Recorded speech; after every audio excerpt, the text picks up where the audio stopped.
So I was first diagnosed in August 2015. I had been feeling unwell for some time and I was visiting family over the August bank holiday weekend, and my mum just looked at me and said, "You look very pale and very unwell."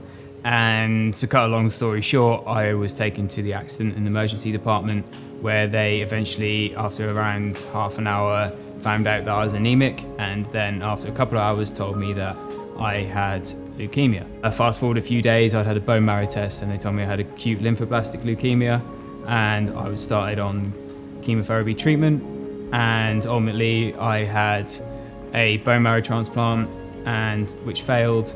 I had UCAR-T treatment. I was told that this treatment was available and it was only going to be available in the States, in the United States of America. However, there was going to be some substantial costs associated with that. I'd probably have to raise around £500,000.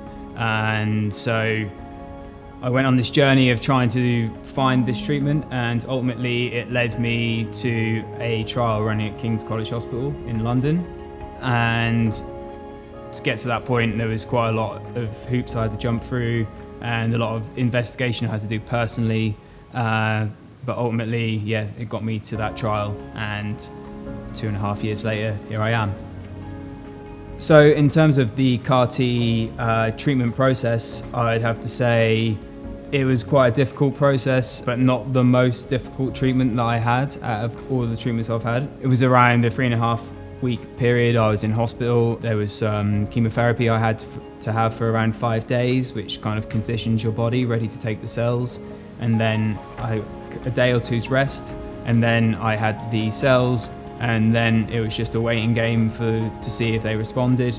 And for me, that response presented itself as a fever, and I also had acute appendicitis for a few days, and then after that everything cleared up and I went home. So I was fortunate enough that the treatment got me into remission, and it's been that way for around 2.5 years now, and I've been fortunate enough to return to work, go back to life, go back to exercising, playing football, which I really enjoy, and I also got married, which I was very lucky to do, and very fortunate in that respect.